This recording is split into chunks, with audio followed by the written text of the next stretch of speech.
মিথ্যা বলনি, তাই তো তোমায় পেতে কাঁদে ধরণী। তোমারই মতো নেতা পেলেও গো ফুটতো সুখেরই গোলাপ চামেলি বকুল। নীলফামারী জেলার সদর থানার অন্তর্গত লক্ষ্মীচাপ হাফেজ ছাত্রদের দস্তারবন্দি উপলক্ষে 2 দিন ব্যাপী তাফসীরুল কোরআন মাহফিলের সমাপনী রজনীর স্বনামধন্য সভাপতি। আউযু বিল্লাহি মিনাশ শাইতানির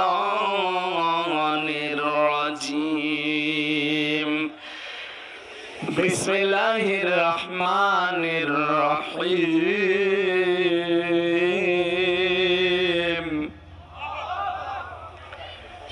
ইন্নাল ইনসানা খুলিকা হালুআ।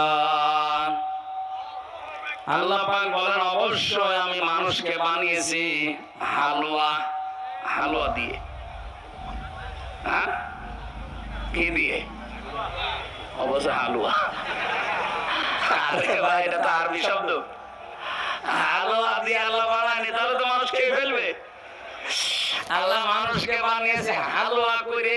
হালুয়া শব্দের বাংলা অর্থ হচ্ছে অস্থির। হালুয়া মানে কি? এখানে যত মানুষ আমরা আছি প্রত্যেকে অস্থির। মানুষ এক জায়গায় বসে থাকতে চায় না। যত আনন্দ দেন, যত আরাম দেন, আপনি এক জায়গায় বসে থাকার মতো কিছু দিয়ে আল্লাহ মানুষকে বানায়নি। সব সময় অস্থির। এই যে জেলখানায় সৈয়দে আসলাম ছিল 27 বছর। 5 তলায় ছিল, আমরা 4 তলায়। এক একজন আছে, কেউ 27 বছর, কেউ 45 বছর একটা ঘরের ভেতরে। এদিকে 2.5 হাত, এদিকে খুব বেশি হলো 3.5 হাত। এতটুকু একটা ঘরে একটা মানুষ আছে কত বছর? 45 বছর। মুকিম গাজী আছে 42 বছর। 160 বছর জেল। ও যদি বের হয় কোনদিন, ও আবার জীবিত হয়ে কবরে যাবে, আবার বের হবে, আবার কবরে যাবে। 160 বছর হায়াত আছে ওর। এই যে সৈয়দে আসলাম, এখানে মার্ডার করতো, সৈয়দে চলে যেত। ওখানে মার্ডার করতো, এখানে চলে আসতো। নামই হয়ে গেছে সৈয়দে আসলাম। ওর জীবনী দিয়ে একটা সিনেমা বানিয়েছে চলচ্চিত্রে, মান্না আসলাম ভাই। মনে করেন হুজুর কিছু জানে না, সব খবর আমার কাছে আছে। উনি একদিন রাত 9:30টার দিকে আমার ফাঁসির কন্ডেম সেলের ভেতরে আমার এসে বলছে, আমি রামজা কই যাই তো, আমি তোমার চিনি না ওইভাবে। কে আপনি? বলছে একটা মাসলা জিজ্ঞাসা করবো হুজুর। বলেন তো কি? আমার বউ আমাকে জিজ্ঞাসা করেছে, আমি আদালতে গিয়েছিলাম, ওই হাজতখানার ভেতরে আমার বউ এসে আমার জিজ্ঞাসা করেছে। সে আবার নামাজ কালাম পড়ে, আমি ওইসবের ধার ধারি না। সে যেহেতু নামাজ কালাম পড়ে, তো 27 বছর আমি জেলে আছি। আমি কথাগুলো শোনার পরে মনে করলাম যে এত বড় এমন কোনো কিছু হবে। কারণ 4:30 5টার পরে সব লকআপ লাগিয়ে দেয়, কেউ আর বাইরে থাকে না। অথচ লোকটা আসছে রাত 9:30টায়। এ পাওয়ার আছে। প্রশ্নের উত্তর দেওয়ার পরে বললাম, কে আপনি? আমি সৈয়দে আসলাম। ও ভাই বলেন, এর নাম শুনলে এক গ্লাস পানি খাওয়া লাগে। আমার কাছে এসেছে। এই যে লোকটা আজকে 27 বছর জেলের ভেতরে এক ঘরে, যেহেতু উনি ফাঁসির আসামি, বহু মামলা, বহু মার্ডারের আসামি উনি। শুনলাম যে সরকার আসার পরে ওনাকেও ছেড়ে দিয়েছে। বলেন তো, এই লোকটা আরামে আছে মানে ওর ভেতরে থেকেও বাইরে ওর কমপক্ষে 20-22 লাখ টাকা উপায় আছে। ওনার যে ডান হাত, বাম হাত, বিভিন্ন হাত আছে, ওই হাতে উপায় করে আর জেলের ভেতর ওনার জন্য পাঠায়। বলেন সুবহানাল্লাহ। টাকা উপায় হয় না, আর ওর একটা ঘরের ভেতরে বসে বিভিন্ন হাত কাজ করছে। প্রতি মাসে মাসে সব খরচ বাদ দিয়েও 20-22 লাখ টাকা ওনার নামে আল্লাহর রাস্তায় পাঠায়। এই মানুষটার এত শান্তি, তার যে বেড, আমাদেরকে কম্বল দিতে একটা বেড়ি শাকার জন্য, আর তার যে জাজিম দিয়ে বেড বানানো, তার ঘরের ভেতরে টিভি সেট করা, ওয়াইফাই লাইন দেওয়া, সব ব্যবস্থা, প্রতিদিন 2টা 3টা 4টা করে পত্রিকা আসে, মানে বাড়ির মতো, খাবার দাবার উন্নত তার জন্য। এত কিছু থাকার পরেও লোকটা শুকিয়ে শুকিয়ে প্যারালাইজড হয়ে গেছে। আমি আসার আগে দেখেছিলাম 160 পড়ে গেছে, অনেক বয়স তো, 27 বছর ছেলে আছে, কমপক্ষে 30 বছর 35 বছর বয়স না হলে তার ছেলে ঢোকেনি, এতগুলো মার্ডার করা লিখেছে, তারপরে তো সেই হিসাবে তার বয়স প্রায় 65-70 বছর হবে। এই বয়সে এতদিন পর্যন্ত একটা ঘরে কাটিয়ে দিল জীবনটা, কোনো কাজ করা লাগে নাই, কোনো কাজ নেই, 24 ঘন্টা শুধু বসে থাকা, খাওয়া আর ঘুমানো। কিন্তু মানুষকে আল্লাহ যে বানিয়েছে অস্থির করে, এই যে হালুয়া, এই কারণে তার শান্তি নেই। আমরা বাইরে 24 ঘন্টার 18 ঘন্টাও যদি পরিশ্রম করি, তারপরও মনে শান্তি আছে, কারণ জেলে যারা আছে ওদের চাইতে ভালো আছে, কারণ আমরা মুক্ত, যেখানে ইচ্ছা সেখানে যেতে পারি। আর এই লোকটা এই 4 দেওয়ালের মাঝে এতগুলো বছর কাটিয়ে দিল। আল্লাহ বলেন আমি মানুষকে বানিয়েছি অস্থির করি, ও সব সময় ব্যস্ত। আমাদের ভেতরে আয়াতটার বাস্তবতা আছে না নেই? আছে, আমরা সব সময় ব্যস্ত। আমি পয়েন্ট আকারে বলি, দেখেন ভালো লাগবে ইনশাআল্লাহ। 2 নম্বরে ইদা মাসাহু শাররু জাযুআ, যখন কোন অকল্যাণ, ক্ষতি, বিপদ আপদ এগুলো তাকে ঘিরে ধরে, তখন মানুষ হতাশ হয়ে যায়, হায় হতাশ করে।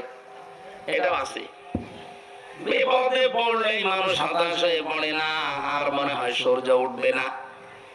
সে যেই হোক, আপনি কি দেখাচ্ছেন না যারা আদালতে হাজির হচ্ছে 15.5 বছরে তাদের দাপট দেখেছেন, অথচ এখন কাঁদতেছে। কিছুদিন আগে আমি মামলার হাজিরা দিতে গিয়েছিলাম, আমার শেষ মামলা, হাজি সেলিম নাম শুনেছেন? পুরাতন ঢাকার অর্ধেকই তার।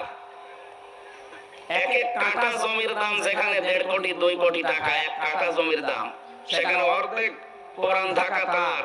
আপনি হিসাব করেন কত কিছুর মালিক সে। কথা বলতে পারে না, এখন মুখ বন্ধ হয়ে গেছে, জবান আল্লাহ কেড়ে নিয়েছে, এখন গোগা করে। দেখলাম আদালতের এজলাসে দাঁড়িয়ে এই লোকটা হাওমাও করে শিশুর মতো কাঁদছে, অথচ তার যে বাহিনী, তার ডান হাত, বাম হাত, উপরের হাত, নিচের হাত, বিভিন্ন হাত আছে, এতগুলো হাত তার কাজ করে। 15.5 বছরে রাজার মতো কাটিয়েছে, অথচ বিপদে পড়েছে, এখন শিশুর মতো কাঁদতেছে। নৌকা মার্কায় দাঁড়ায় উনি, নৌকা আর বলতে পারে না, এখন বলে হৌকা, শব্দটা উচ্চারণ হয় না ওনার। আমি এই যে জাযুআ বলছিলাম, মানুষ বিপদে পড়লে যত রকমের শক্তিশালী লোক হোক, ও হতাশ হয়ে পড়ে। কি হয় বলেন বলেন? ওয়াইদা মাসাহুল খায়রু মানুআ, আল্লাহ বলেন মানুষ যখন কল্যাণ কিছু পায়, যখন নিয়ামত পায়, যখন ভালো কিছু দুনিয়াতে পায়, তখন ও কৃপণ হয়ে যায়, কিপটা হয়ে যায়, বখিল হয়ে যায়। এই যে গুণগুলো আল্লাহ বললেন মানুষের, কম বেশি সবার ভেতরে দুনিয়ায় আছে না নেই? বলেন। কিন্তু কে বলছেন বলেন তো? কিন্তু, ইল্লা মানে কিন্তু। আল্লাহ পাক বলেন ইল্লাল মুসাল্লিন,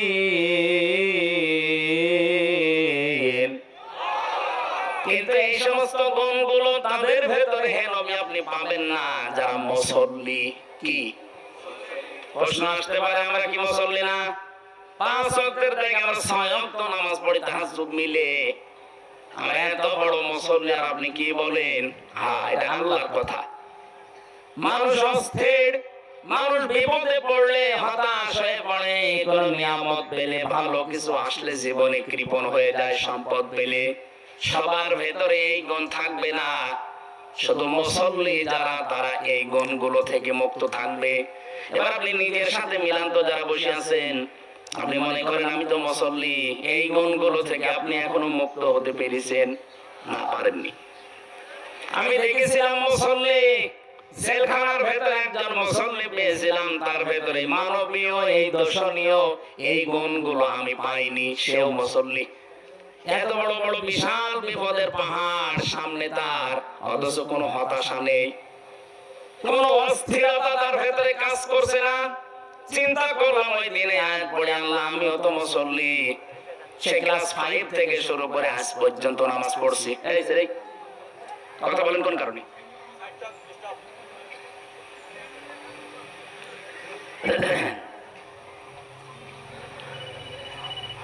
আমি এতদিন পর্যন্ত 33 বছর বয়স আমার তো মনে হচ্ছে 11 বছর বয়স থেকে আমার নামাজ আর কামাই যায়নি, অন্তত ফরজ নামাজ।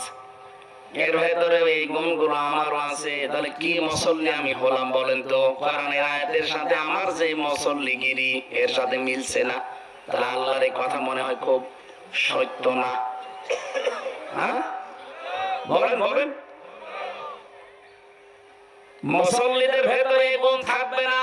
কোন মুসল্লি? আল্লাহর পরের আয়াতে জবাব দিচ্ছেন, আল্লাযীনা হুম আলা সালাতিহিম দাইমুন, যে মানুষগুলো সর্বদা সদা তাদের নামাজে নিয়মিত। দাইমুন মানে সর্বদা। নামাজ 2 ওয়াক্ত পড়ে 3 ওয়াক্ত পড়ে না এর মুসল্লি বলা হয় না। নামাজ 5 ওয়াক্ত পড়ে না, শুধু জুমার নামাজ পড়ে, এটাও মুসল্লি না। জুমার নামাজও পড়ে না, শুধু ঈদের নামাজ পড়ে, এটাও মুসল্লি না। ঈদের নামাজও পড়ে আর শুধু বাবা মরে গেলে জানাজা পড়ে, এটাও মুসল্লি না। মুসল্লি আল্লাহর ভাষায় তারা যারা নিয়মিত নামাজি, 5 ওয়াক্ত নামাজকে নির্ধারিত সময়ে যারা আল্লাহর ফরজ বিধান মনে পালন করে। পৃথিবীতে একটাই বিধান, আল্লাহ পাক বলেন এটার জন্য আমি নিজে আমার নবীজিকে আরশে নিয়ে এসে তার উপরে লিখে দিয়েছি, ইন্নাস সালাতা কানাত আলাল মুমিনিনা কিতাবাম মাওকুতা। হে নবী, নামাজ কিন্তু আমি ফরজ করলাম শুধু এই বলে না যে জান দিয়ে দিলাম, না, আমি লিখে দিলাম কিতাবাম মাওকুতা, নির্ধারিত সময়ে যখন তখন পড়লেও হবে না। নামাজ পড়লে যেমন সওয়াব হয়, নামাজ ছেড়ে দিলেও সওয়াব হয়। কি অবস্থা? না, আমার কাছে বেশি বলছে। আরে ভাই, সূর্য যখন ওঠে, সূর্য যখন মাথার উপরে, সূর্য যখন ডুবতেছে, এই 3 সময় নামাজ পড়তে পারবেন। নামাজ ছেড়ে দেওয়া এই 3 সময় সওয়াবের কাজ। নামাজ পড়লে যেমন সওয়াব হয়, নামাজ ছেড়ে দিলেও সওয়াব হয়। কথা বলে না কেন? এখানে যখন তখন আপনি নামাজ পড়তে পারবেন না। নামাজের জন্য কিতাবাম মাওকুতা, ওয়াক্ত মতো, সময় মতো নির্ধারিত করে পড়া লাগবে। এখানে মুসল্লি আল্লাহর ভাষায় তারা যারা 5 ওয়াক্ত নামাজকে নির্ধারিত সময় আদায় করে নেয়। মানবীয় গুণ, দর্শনীয় কিছু গুণ আছে, এগুলো আমাদের ভেতরে সবার আছে, কিন্তু মুসল্লিদের ভেতরে নেই। প্রশ্ন আসতে পারে, এরকম মুসল্লি তো বাংলাদেশে নেই। আছে, খুব কম। কি আছে? কম। আপনি নামাজে লম্বা সেজদা দেবেন, নফল নামাজে দেখবেন আস্তে আস্তে অভ্যাস তৈরি হবে। এখানে এমন কেউ আছেন জীবনে 1 ঘন্টার জন্য একটা সেজদা দিয়েছেন? না। আমি জেলখানায় বহু মানুষ পেয়েছি যারা এক সেজদায় 40 মিনিট, 50 মিনিট, 1 ঘন্টা কাটিয়ে দিচ্ছে। কি বলছে সে জানে আর আল্লাহ জানে।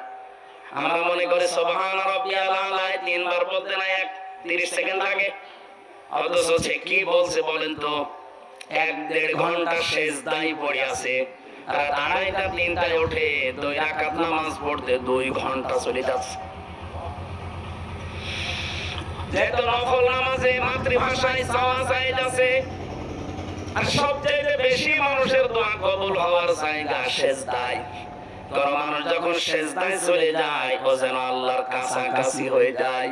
ওয়াসজুদ ওয়াকতারিব, নবী আপনি বলেন যদি সেজদা দাও রবের কাছাকাছি চলে যাবা। জোরে বলেন সুবহানাল্লাহ। আমি সহ যারা এসেছি প্রত্যেককে আহ্বান জানাচ্ছি, জীবনে সময় পেলে একটু সেজদা লম্বা করে দিবেন। এর চাইতে মজা, আনন্দ, শান্তির জিনিস দুনিয়াতে আর নেই।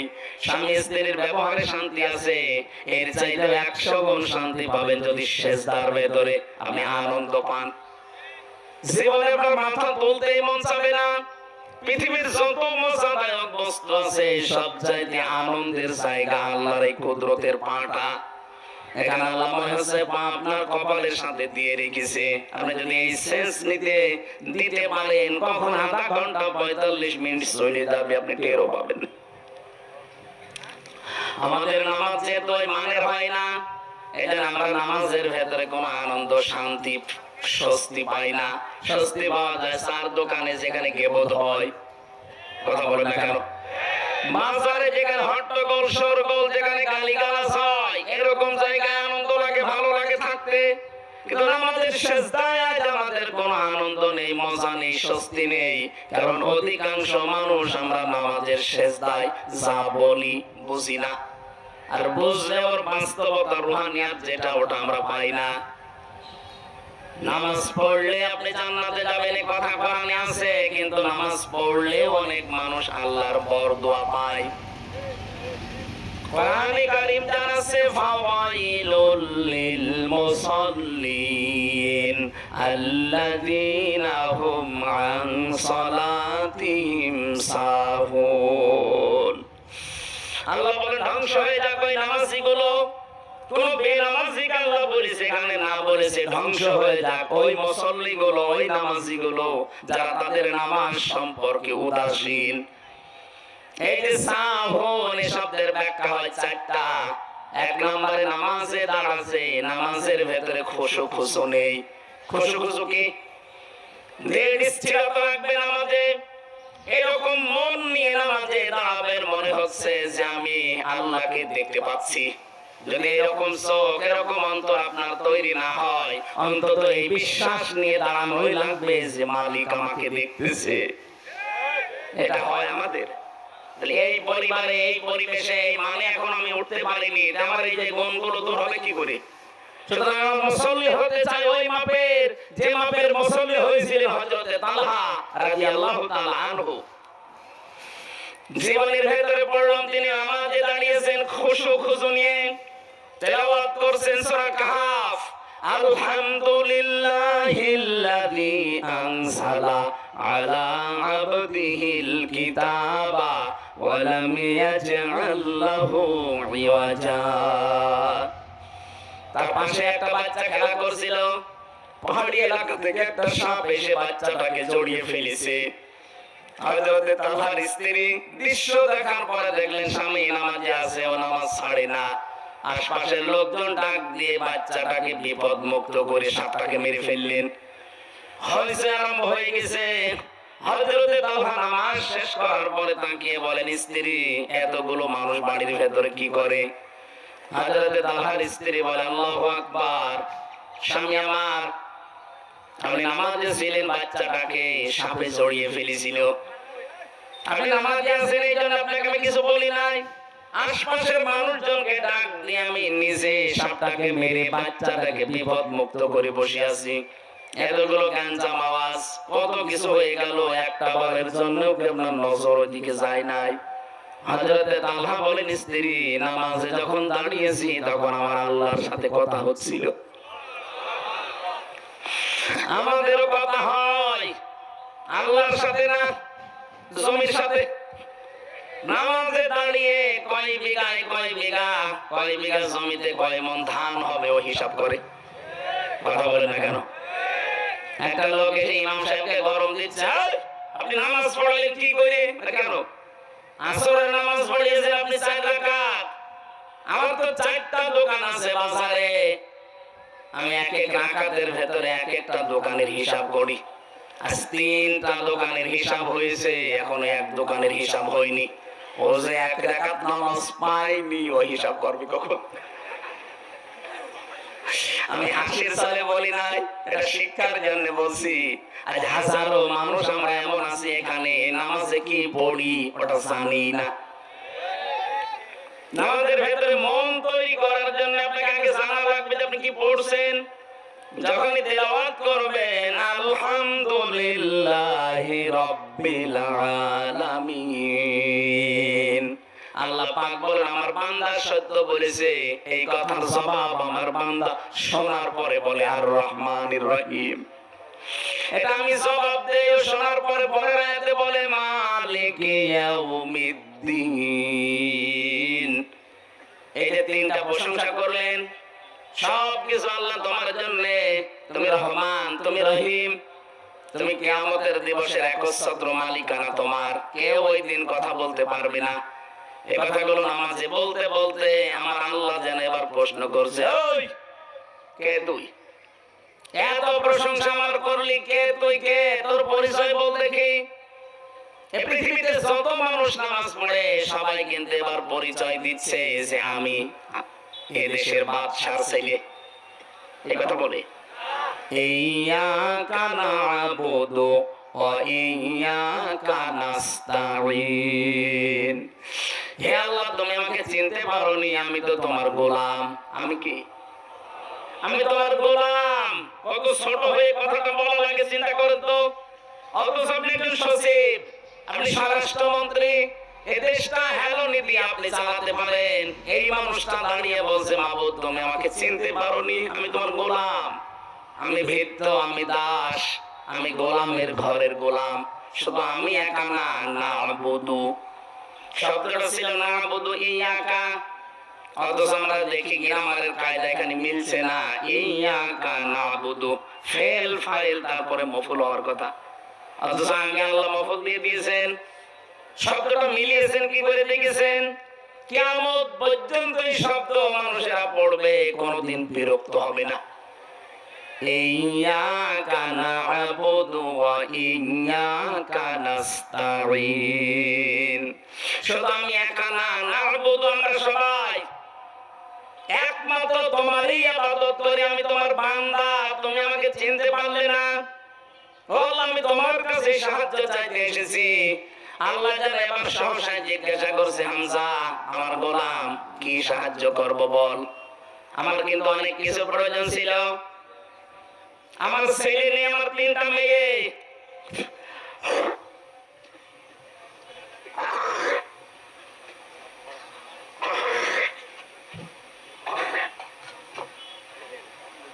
ও কাদ হুজুর চেনে না দেশ।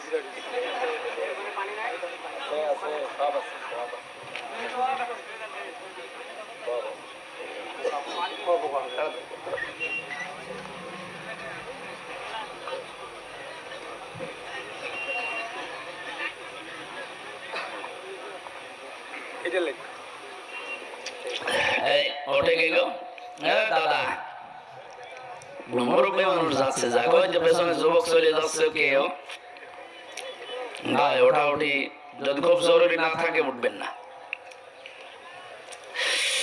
নীলফামারী বাসী কিভাবে যেন আমরা বলতে চাচ্ছি, আল্লাহ তুমি আমাকে চিনতে পারোনি, আমি তোমার গোলাম, আমি একটু সাহায্য চাওয়ার জন্য এসেছি। আল্লাহ পাক বলেন, কি কি সাহায্য করব বল। সহসায় যেন সবাই আমরা বলছি, ইহদিনাস সিরাতাল মুস্তাকিম। আল্লাহ আমি পথ চাই। কি পথ? সিরাতে মুস্তাকিম, সহজ সরল পথ চাই। আমার ছেলে নেই, ছেলে দরকার ছিল আমি বলি নাই। আমার জমি জায়গার দরকার আমি বলি নাই। আমার চাকরি নেই আমি বলি নাই। আমার বহু জিনিসের অভাব আছে আমি বলি নাই। কি বলেছি? আমাকে সরল পথ দেখান। প্রশ্ন আসতে পারে, আল্লাহ যদি বলে বান্দা তিনবার আমার প্রশংসা করলি, প্রথম 3টা আয়াতে প্রশংসা কার? আরো জোরে বলেন। তুই আমার গোলাম বলে পরিচয় দিলি, আর আমি ছাড়া কারো কাছে তুই সাহায্য চাইবি না, চাইতে পারিস না, এই কথাও ঘোষণা দিলি। কথাবার্তা শুনে তো মনে হচ্ছে তুই ভালো পথে আছিস। আবার কি হেদায়েত দেব তোরে বল? আপনি নিজের থেকেই বলেছেন, কিন্তু কেউ আপনাকে লাঠি দিয়ে পিটিয়ে বলে বল। আপনি নিজেই বলছেন, সিরাতাল্লাযীনা আন'আমতা আলাইহিম। আমরা সারা জীবন শুনেছি সিরাতে মুস্তাকিম, সহজ সরল পথ না। শুধু এতটুকু অর্থ করলে ভুল হবে। এটা শুধু সহজ সরল পথ না। মুস্তাকিম শব্দের শাব্দিক অর্থ হচ্ছে স্থায়ী সরল পথ। আমি এমন একটা স্থায়ী সহজ আর সরল পথ চাই, যে পথ শুরু হবে দুনিয়া থেকে, শেষ হবে জান্নাতে গিয়ে। আল্লাহ পাকের কাছে মনে হচ্ছে আমি তার সামনে দাঁড়িয়ে দাঁড়িয়ে ধরে ধরে বলছি, আল্লাহ আমি এমন একটা পথ চাই যে পথে তোমার পুরস্কার পাওয়া যায়। আল্লাহ যদি বলে পুরস্কার কারা পেয়েছে, আপনি নিজে এবার জবাব দিচ্ছেন, আন'আমতা আলাইহিম, যাদের উপর তুমি পুরস্কৃত করেছো, যাদেরকে তুমি তো নিজেই তাদের নাম আমাকে শুনিয়েছো, মিনান নাবিয়িনা ওয়াস-সিদ্দীকিনা ওয়াশ-শুহাদাই ওয়াস-সালিহিন।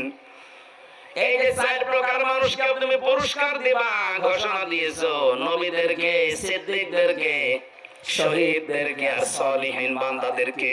তুমি আমাকে এই চার দল যেভাবে চলেছে এই চার প্রকার মানুষের রাস্তায় চালাও। প্রথমে আপনি কাদের পথ চেয়েছেন? নবীদের। কাদের বলেন বলেন? আপনি নবীদের পথ একবার দুইবার না, এখানে যত মানুষ নামাজ পড়ে অন্তত শুধু ফরজ নামাজ পড়লেও 17 বার এই কথা বলা লাগে যে আল্লাহ আমি নবীদের পথ চাই। যদিও সরাসরি বলেননি। আনআমতা আলাইহিম এর ভেতরে যে চার প্রকার নাম আছে তার এক প্রকার নাম কি? নবী। এই কথা বলেন না কেন? নবীদের পথ আপনি চাচ্ছেন আল্লাহর কাছে। কোনদিন ভেবেছেন যে নবীদের পথ কি?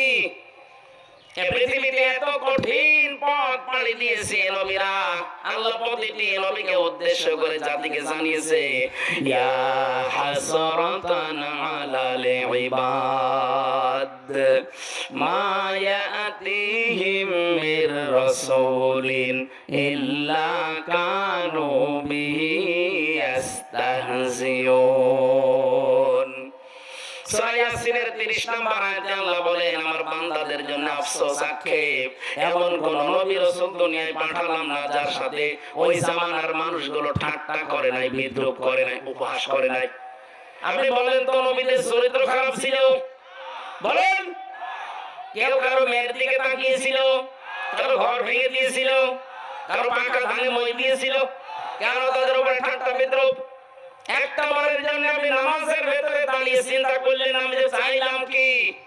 আল্লাহ যদি সত্যি আমাকে নবীদের পথ দিয়ে দেয় আমি কি টিকে থাকতে পারবো? তো পৃথিবীর ইতিহাস এইটাই বলে নবীদের অধিকাংশ নাম ওই জামানার মানুষেরা পাল্টিয়ে দিয়েছে।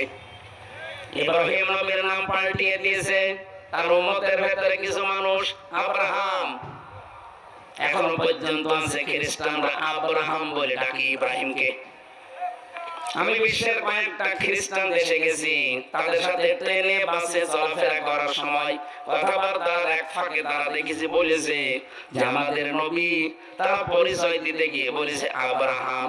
আব্রাহামকে পরবর্তীতে জানলাম ইব্রাহিম। আল্লাহ তাকে ইব্রাহিম বলেছে, ওরা নাম পাল্টিয়ে দিয়েছে আব্রাহাম। মুসা নবীর নাম ইহুদিরা নাম পাল্টিয়ে দিয়েছে জোসেফ, ওরা জোসেফ বলে ডাকে। হযরত ঈসা নবীর নাম তারা পাল্টিয়ে দিয়েছে যিশু। আমি কি বানিয়ে বলছি? আপনি যান ওই সমস্ত জায়গায়, ওরা দেখবেন এই নামে ডাকে। নবীদের বিখ্যাত সাহাবী হযরত সাবের, খ্রিস্টানরা তার নামটা পর্যন্ত পাল্টিয়ে দিয়েছে আলজেব্রা, একটা সাবজেক্ট বানিয়ে দিয়েছে। আলজেব্রা সাবজেক্ট নেই? আপনি তাকান দুনিয়ার দিকে, নবীদের নাম পর্যন্ত মানুষ কিন্তু পাল্টিয়ে দিয়েছে। কোরআনে কারিমে আল্লাহ জানিয়েছেন এজন্য ওয়ালা তালমিসু আনফুসাকুম ওয়ালা তানাবাসু বিল আলকাব বিইসাল ইসমুল ফুসুক বাদাল ঈমান ওয়া মান লাম ইয়াতুব ফাউলাইকা হুমুজ জালিমুন। সূরা হুজুরাতের 11 নম্বর আয়াতের শেষের দিকে আছে, আল্লাহ বলেন কারণ নাম উলট পালট করে দিবা না। অথচ এইটার হিড়িক চলছিল সারা বাংলাদেশে গত 15 বছর। আল্লামা শফি হেফাজতের আমিরের নাম পর্যন্ত পাল্টিয়ে দিয়েছে তেতুল হুজুর। কোরআনের পাখি দেলার হোসেন সাইদির নাম দিয়েছে দেল্লু রাজাকার। এই কথা বলছেন না? আব্দুল কাদের মোল্লা তার নাম দিয়েছে কসাই কাদের। আমার নাম পাল্টিয়ে দিয়েছিল, আমার নাম দিয়েছে পিসকে হুজুর। কি নাম দেখেন তো।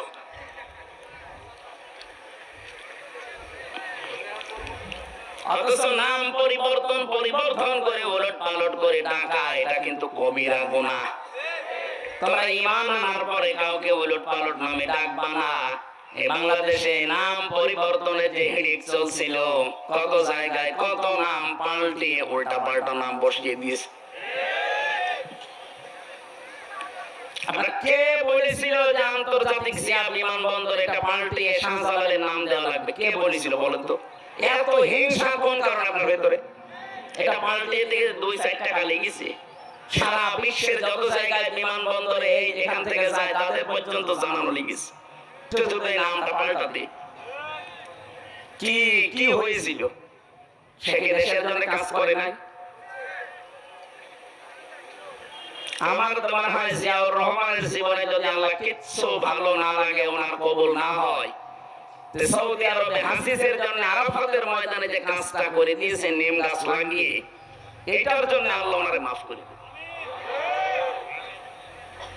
ওই গাছকে এখন আর দেশে মানুষ নিম গাছ বলে না, বলে জিয়া গাছ।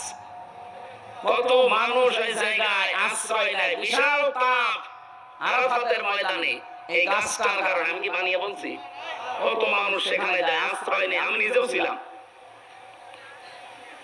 আর আপনি তার নামটা সহ্য করতে পারলেন না, এসে আগে নামটা পাল্টি এমন মানুষের নাম দিয়েছে, এখন তো পরিবর্তন করবে, আরেক ঝামেলা। এটা নাম পাল্টিয়ে দেওয়ার হিড়িক, এটা ইহুদি আর খ্রিস্টানদের একটা চক্রান্ত। ওরা খালি নাম পাল্টায়।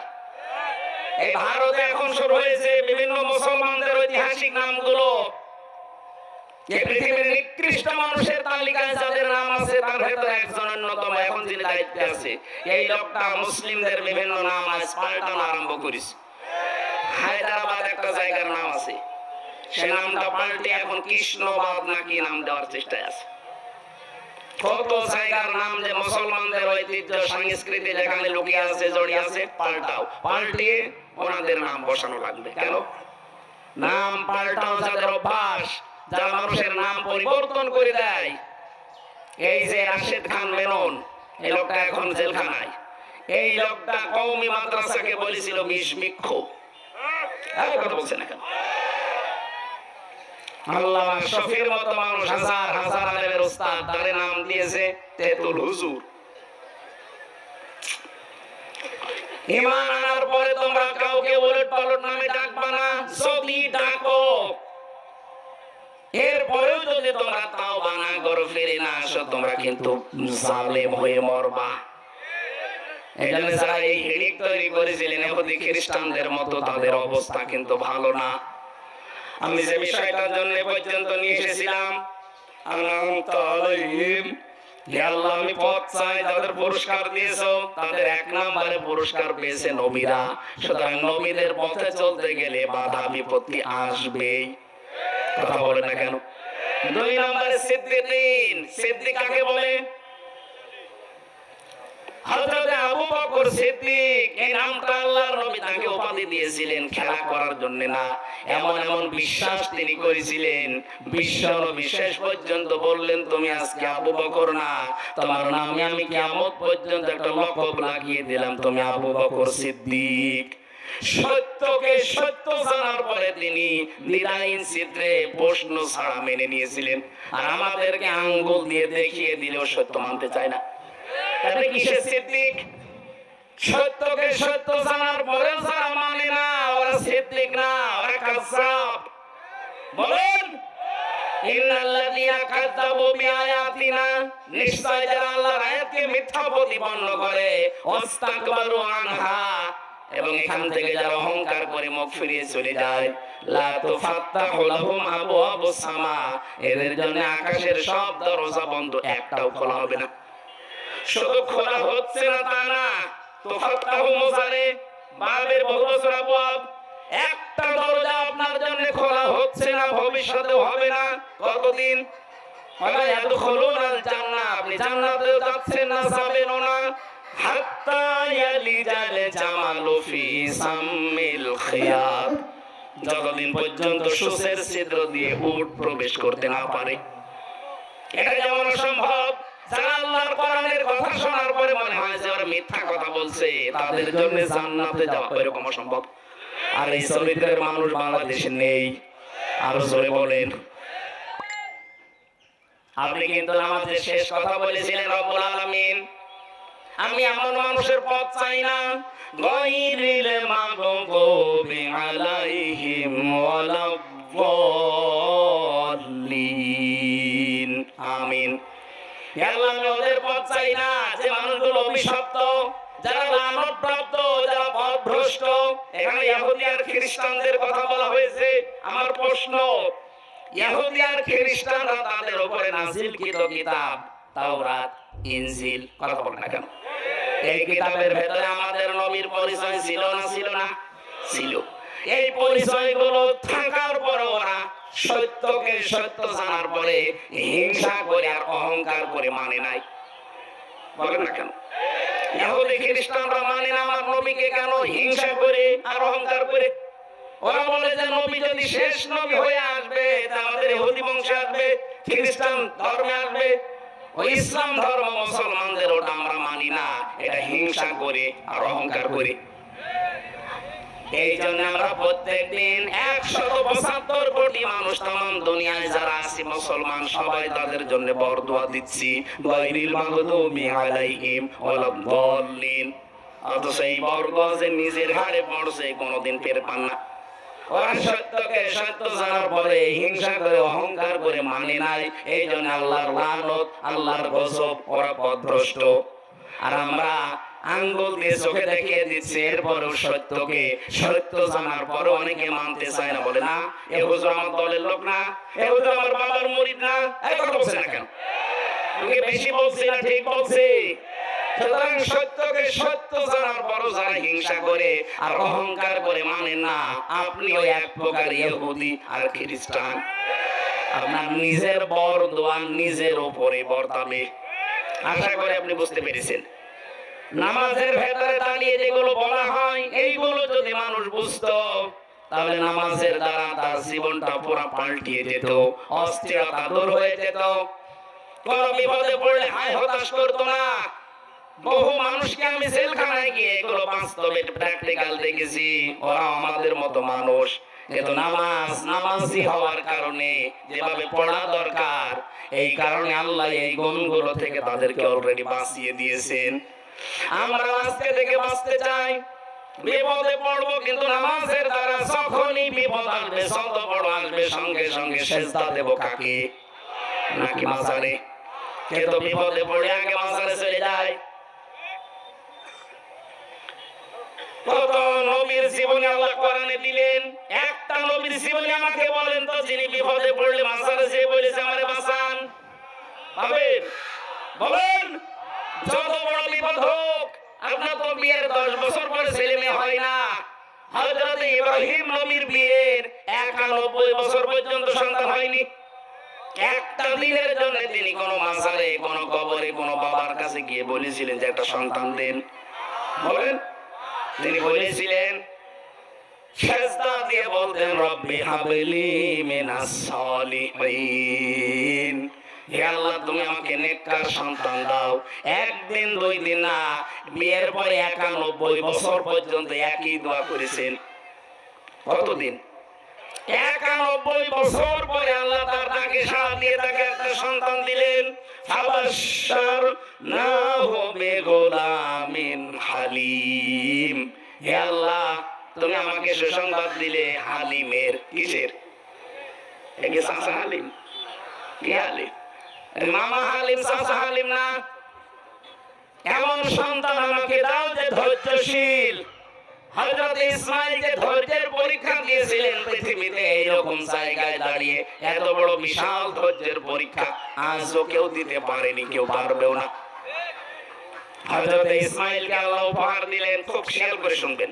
হযরত ইসমাঈল আসলেন, ওনাকে বাচ্চা অবস্থায় রেখে এসেছিলেন মরুভূমিতে। কাবা শরীফের এলাকায় চত্বরে রাখার পরে তিনি দোয়া করেছিলেন, মাবুদ আমার এই সন্তান আর স্ত্রীকে রেখে গেলাম, দুধ এবং গোশতের অভাব যেন কোনোদিন না হয়। ওই এক দোয়া করেছিলেন। আজকের দিন পর্যন্ত কাবা শরীফের আশপাশে আপনি দেখবেন দুধ আর গোশতের অভাব নেই। হ্যাঁ, অন্যান্য ফল মাকড় আপনি ওখানে জন্মাতে দেখবেন, ওগুলো তাইফে হয়, আল কাসিমে হয়। কিন্তু এই জায়গায় পুরো আরব সাহারের ভেতরে বাংলাদেশের মতো 14টা দেশ যত বড়, সৌদি আরব এত বড়, এই বিশাল দেশে শুধু মক্কা এরিয়াতে দুধ, সে উটের দুধ বলেন, ছাগলের দুধ বলেন, দুম্বার দুধ বলেন, কোন দুধের অভাব নেই, গোশতের অভাব নেই। হযরত ইব্রাহিম আমাদের জাতির পিতা দোয়া করেছিলেন একদিন হাজার হাজার বছর আগে, সেই দোয়া এখনো পর্যন্ত বলবৎ আছে, থাকবে ইলা ইয়াউমিল কিয়ামা, কিয়ামত পর্যন্ত। তার দোয়া কবুল হয়েছে কি করে লক্ষ্য করেন। হযরত ইব্রাহিম যখন বলেছিলেন আমাকে তুমি নেককার সন্তান দাও, আল্লাহ বলেন আমি গোলামের হালিম দিলাম। উনি সিস্টেম চিন্তা করলেন কেমন হালিম দেখে।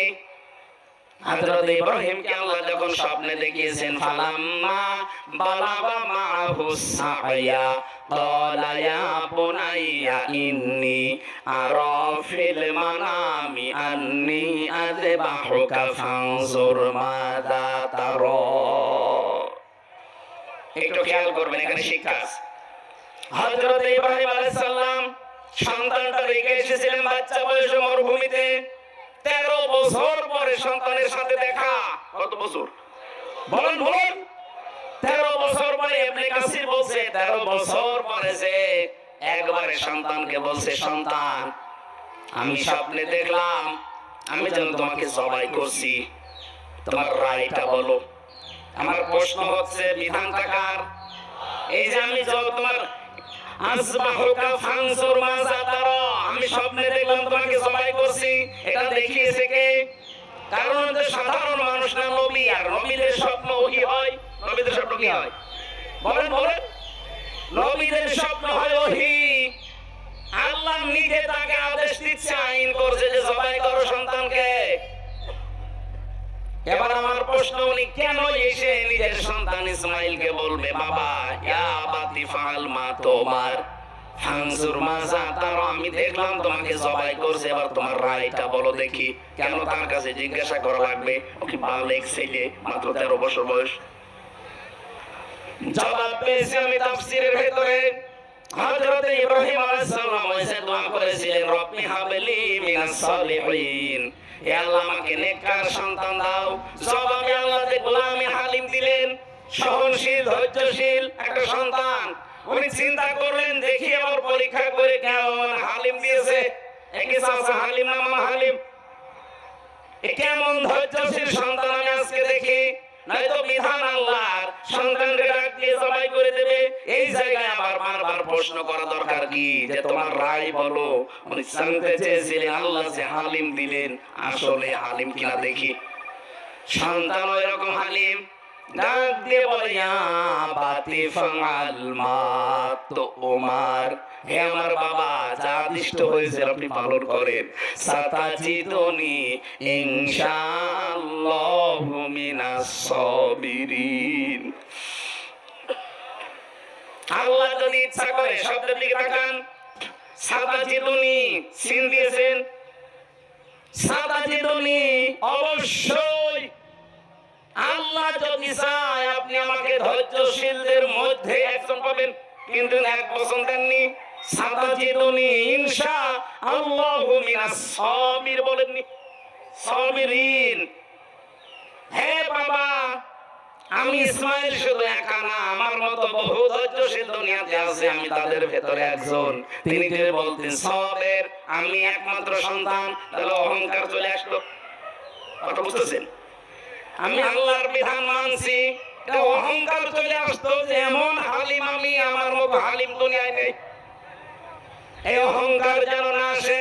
নিজেকে অহংকার থেকে মুক্ত করার জন্য তিনি বহু বছর শব্দ ব্যবহার করেছিলেন, বাবা আমার মতো বহু হালিম দুনিয়ায় আছে ধৈর্যশীল, তাদের ভেতরে আমি একজন, যদি আল্লাহ চাই। ধরে বলেন আল্লাহু আকবার। আল্লাহ রাব্বুল আলামিন হযরত ইব্রাহিম খুশি হয়ে গেলেন, সন্তানকে নিয়ে যখন জবাই দেবেন। আল্লাহ ওই সময় ডাক দিয়েছিলেন ফালাম্মা আসলামা ওয়া তাল্লাহু লিল জাবিন ক্বাদ সাদ্দাকতার রুয়া ইলা আখির আয়া। আল্লাহ পাক বলেন ইব্রাহিম নবী আলাইহিস সালামকে আমি যখন ডাক দিয়েছি, ইব্রাহিম ফালাম্মা আসলাম না আসলামা। আপনারা কি জেগে আছেন?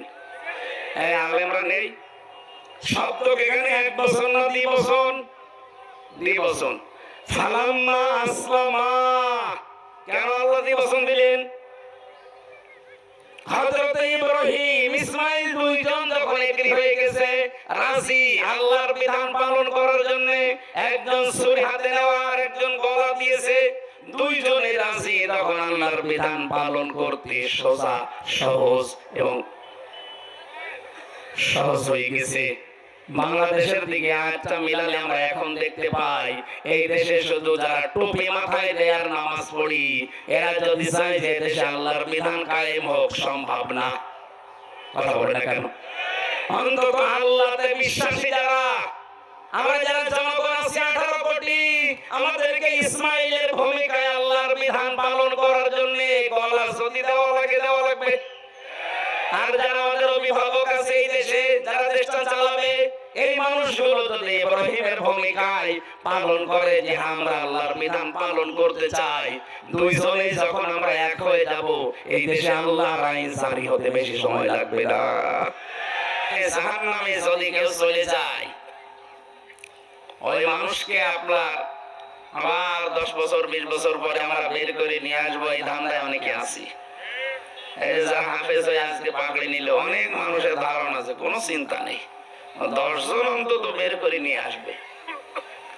অথচ হাদিসটা হচ্ছে মান কোরআন কোরআনা ফাস্তাজহারাহু, যে ব্যক্তি কোরআন পড়ে আর কোরআনকে বিজয়ী করার জন্য, ইজহার করার জন্য, স্পষ্ট করার জন্য, কায়েম করার জন্য, দাঁড় করানোর জন্য, প্রতিষ্ঠা করার জন্য চেষ্টা করে।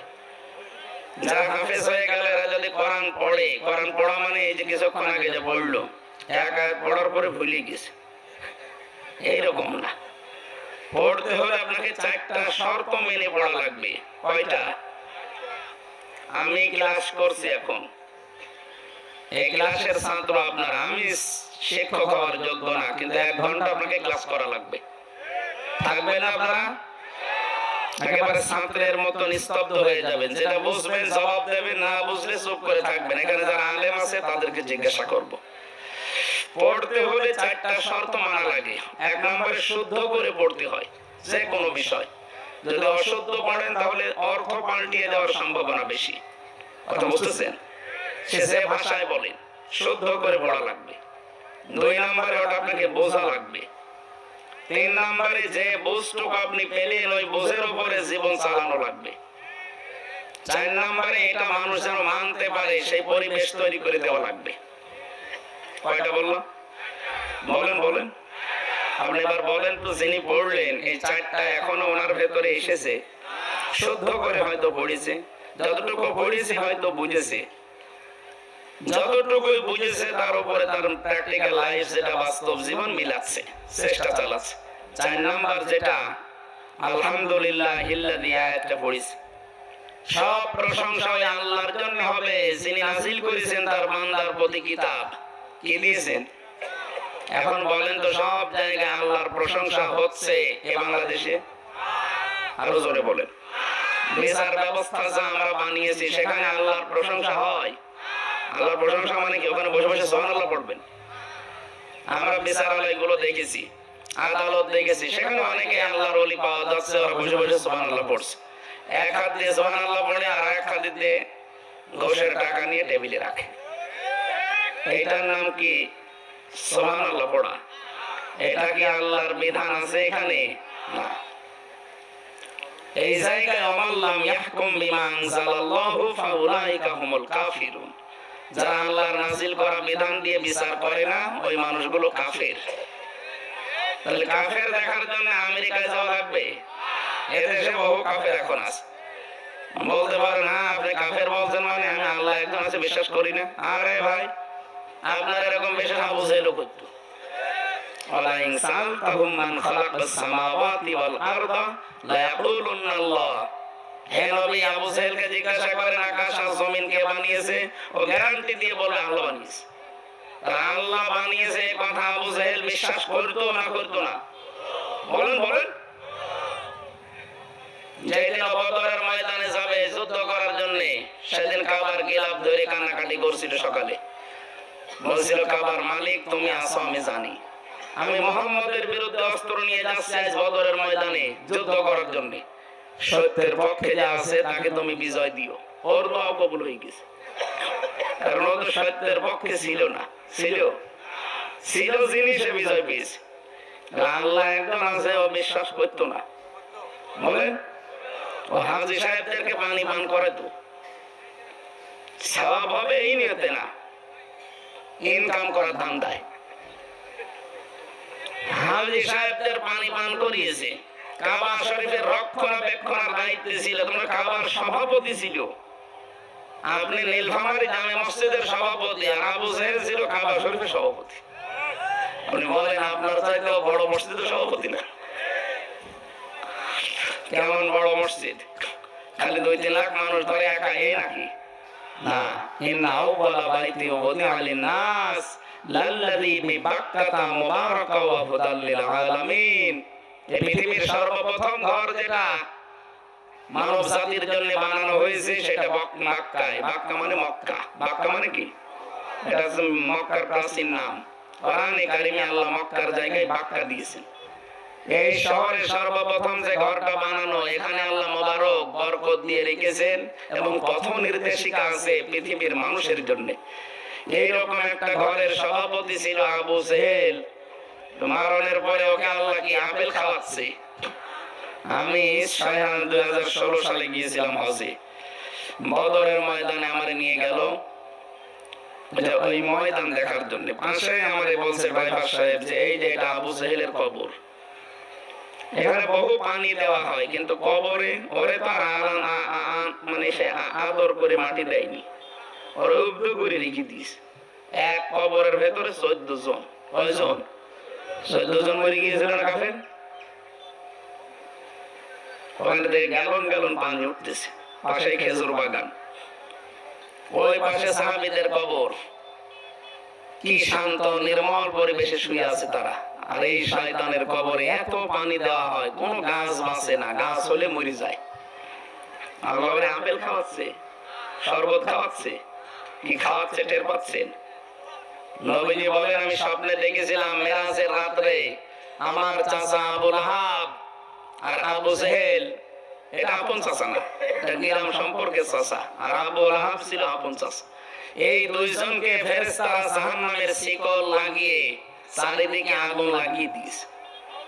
তার মানে আগুন লেগে গেছে ওর কবরে, এটা নবীজি নিজে দেখে এসেছেন। এই জন্য তো কোনো গাছ হয় না, পানি দিলেও গাছ মরে যায়। তা আমি বোঝাতে চাচ্ছিলাম আল্লাহ একজন আছে, আমরা যেমন বলি ও বিশ্বাস করতো, কিন্তু আল্লাহর শক্তির সাথে পাওয়ারের সাথে ও আর একজনকে যোগ করতো। আমরা যেমন যোগ করে বসে আছি, বলতে পারেন আমরা যোগ করি মানে হ্যাঁ ক্ষমতার উৎস জনগণ, এটা অনেকে বিশ্বাস করে না। অনেকের লেখাও আছে গঠনতন্ত্রে ক্ষমতার উৎস জনগণ, এটা শিরিক। এটা যদি কেউ বিশ্বাস করেন সে মুশরিক। কথা বলছে না কেন? আমি বললাম না ক্লাস চলছে, আজকে কিছু সংশোধন হয়ে যাওয়া লাগবে। সুতরাং এই বিশ্বাসে যারা আছেন আপনার ঈমান নেই, আপনার নামাজ রোজা হজ যাকাত দান সাদকা এই রাত জেগে মাহফিলে বসা সব মাঠে মারা যাচ্ছে। প্রমাণ করার জন্য কোন বড় হুজুর নিয়ে আসবেন, নিয়ে আসেন।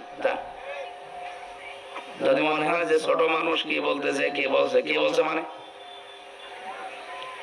যত বড় হুজুর নিয়ে আসবেন, নিয়ে এসে বসিয়ে রাখেন। আল্লাহ ক্ষমতার উৎস এই কথা যারা বিশ্বাস করে না, যারা এই কথা বিশ্বাস করে জনগণ ক্ষমতার উৎস, তারা শিরিক করছে, ওরা মুশরিক।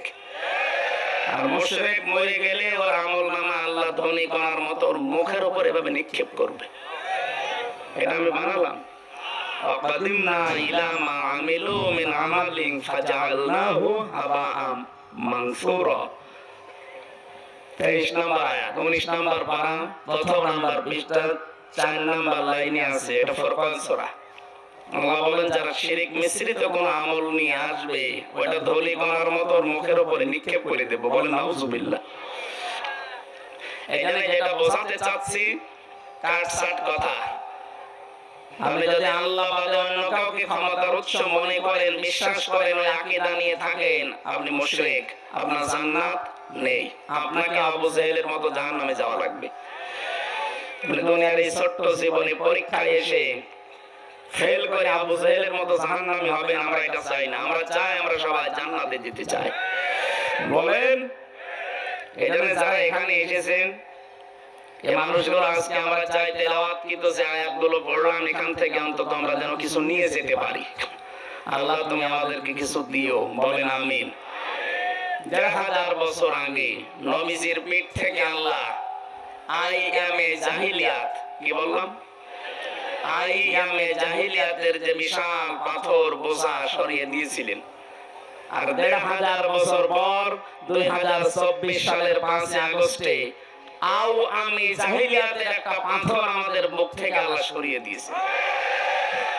আমার মনে হচ্ছে শব্দ দুইটা প্রায় কাছাকাছি, আই এম এ আর আও আমি, দুইটা একরকম না? আপনি রাগ করলেও আমি বলবো, কারণ ওদের যে কর্মকাণ্ড ১৫.৫ বছরে পেলাম, এই কারণে বলছি। বিশেষ করে ২০০৬ থেকে ২৪ পর্যন্ত যে অত্যাচার, জুলুম আর নির্যাতন চালিয়েছে মানুষ হয়ে মানুষের উপরে, আত্মীয় স্বজন বাদ দেয়নি, নিজের আত্মীয় বাদ দেয়নি। আমার বংশের ১০০ জনের ৯৮ জন এই দলে ছিল। তারা যে অত্যাচার করেছে, আমি আপন তাদের ভাতিজা, আপন ভাতিজা তাদের, অথচ আমি ৩টা বছর জেলে থাকাকালীন তারা আনন্দ করিস। এই যে অত্যাচার, জুলুম, নির্যাতন এভাবে করে আপনার বিবেক কি মরে গিয়েছিল? আপনি নিজেও জানতেন যে আমার এই ভাইয়ের ছেলে কিচ্ছু জানে না, এই নিরপরাধ, এই কোরআনের কথাগুলো প্রচার করে বেড়ায়, এইটাই তার অপরাধ। এটা যদি আমার অপরাধ হয়, তাহলে আমার গ্রামের যে মসজিদ, এই মসজিদে যারা ওরা নামাজ পড়তো, ওরা এই কোরআন দিয়ে পড়তো না?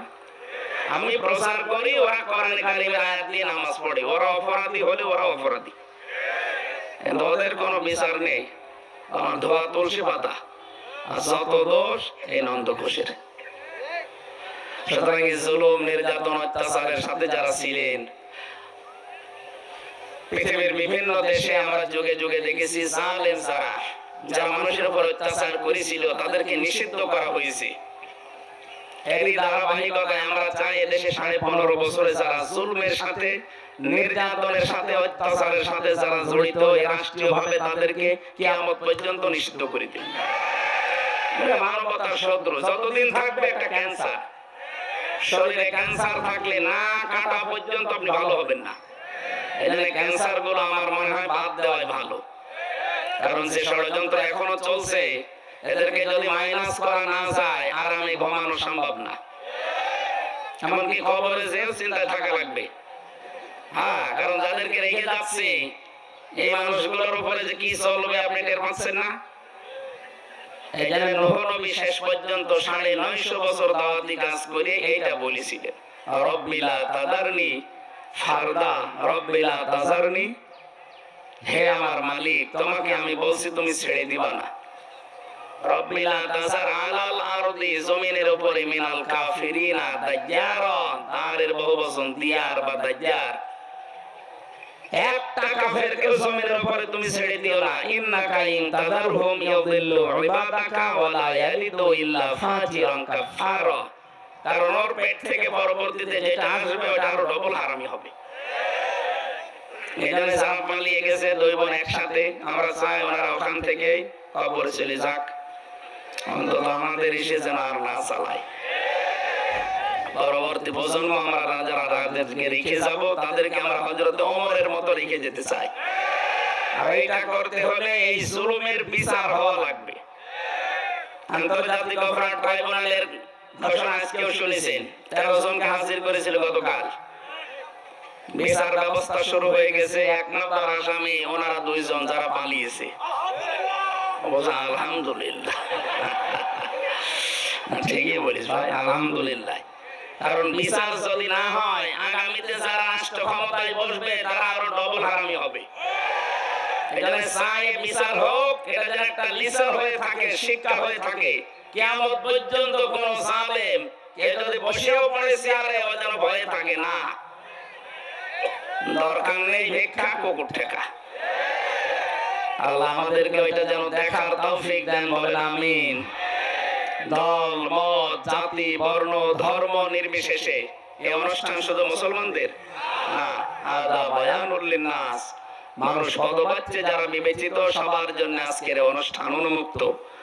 আর সবাই আমরা এসেছি, আমি জানি অনেক হিন্দু নীলফামারী বাস করে, সব মানুষের আজকে এসেছে, যারা এসেছি সবাইকে নিয়ে বলছে আলহামদুলিল্লাহ। আমার একেবারে শেষ করে দিয়েছে জেলখানায় নিয়ে। শরীর স্বাভাবিক হচ্ছে না। সেদিন রংপুরে তারাগঞ্জ না কোথায় যেন একেবারে হাফ মার্টার হয়ে গিয়েছিলাম।